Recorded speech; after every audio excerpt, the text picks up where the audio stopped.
Okay, it is June 19th, 2026. We are at the Juneteenth event at the African American Civil War Memorial. This is Emma Arrighi with the Humanities Truck. And can you state your name? My name is HH Leonards. I'm founder of O Museum in the Mansion and co-founder of 51 Steps to Freedom. Awesome. And then just checking you're consenting to be recorded and all of that? Absolutely. Awesome. Can you talk a little bit about what brought you out to the Juneteenth event today? First of all, June 19th is an extraordinarily important day in American history. So we're honored to have been invited to come here. I represent 51 Steps to Freedom, which is becoming the largest outdoor museum in the world right here in Washington, D.C. We're using augmented reality, and for those of you who've never heard of AR, it's better than VR because you don't need any money spent on headsets or eyeglasses. It does the same thing, but you don't get dizzy, and you can step into history. So we're bringing history to the streets all over our great city. Awesome. How did you get involved in this project? You founded it? I co-founded it. Oh, okay, awesome. Yeah, what kind of gave you that idea, or what kind of got you motivated to start this project? Mrs. Rosa Parks lived with me for 10 years. One of the hidden stories of Washington, D.C. So she passed on to me her lessons and her wisdom. And this was really actually her idea that we need to change people's hearts. We need to reach out to people and tell them about the stories of our figures in America that have changed history in such a positive way. And there are thousands of stories in D.C. We've already told 150 of them now. So if you go to 51stepstofreedom.org, you can get a free ticket and be part of the journey.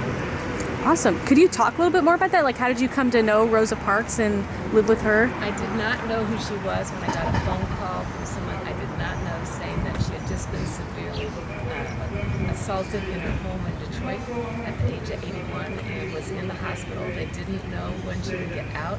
She adamantly refused to ever go back into her home in Detroit because of what had happened. She had no money, and they had heard about our Heroes in Residence program at O Museum Mansion, and they asked if she could be part of that as she recuperated. So when she arrived, I had no idea who she was. I just said the words yes, other than an extraordinary woman, because the moment I touched her hand when they wheeled her in on a wheelchair, my life changed. You could feel who she was just by touching me lightly, and she was extremely frail when she arrived. She'd been in the hospital in Detroit for a couple of weeks, but she had the power to keep the frailty. It was really quite extraordinary. And she adopted me, and I adopted her, and it wasn't for 3 years before I found out what she had done.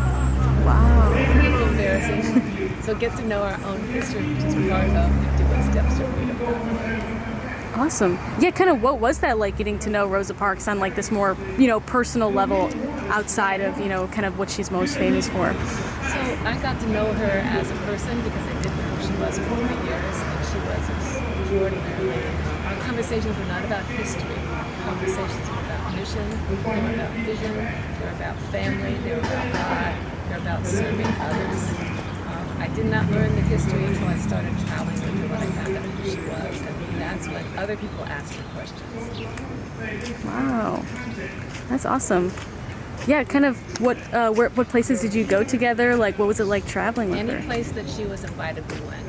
Oh. Together. And any place she traveled, she did two things in every city. She met with soldiers with PTSD because she experienced what it was like after she was severely assaulted, so that she felt she would help them with the tools that she used to get over her PTSD. And then we always went to the Ku Klux Klan meeting. The first few times I went with her were extremely scary for me, and she would hold my hand when she picked me and said, "Don't worry.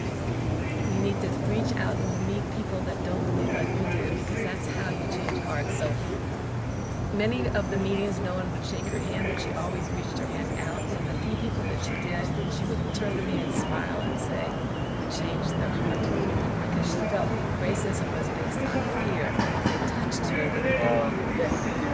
Wow. And that's what our program was about, reaching out, touching people, teaching them our great history, and how you learn lessons of courage through those pieces of history. Mm-hmm. Yeah, that's an incredible story, and I know you've been talking a lot about your organization. One of the things we've kind of been asking people today, too, is like what Juneteenth means to them on like a personal level. I don't quite know how to answer that. Yeah, it's a loaded question. Everybody should be involved with freedom of every Mrs. Parks didn't believe in everyone was equal. It didn't matter what religion, it didn't matter what your race was, it didn't matter what your creed was. It was about human rights. And that's what this day is to me. It's bringing people together, finding out what we're most, that we're all alike in so many ways, and then bonding that way. So, yeah, do you think it like holds any special significance in like a city like DC, or do you think there's specific ways it's kind of like celebrated or honored or, you know, remembered in DC? It's important in DC because it's the first city that signed this incredible opportunity for everybody, which is why our country's values should be celebrated in every town, every township, every county, every small town, big town, farmland across America, big cities. Because it's important that we understand what freedom means. It means to everybody.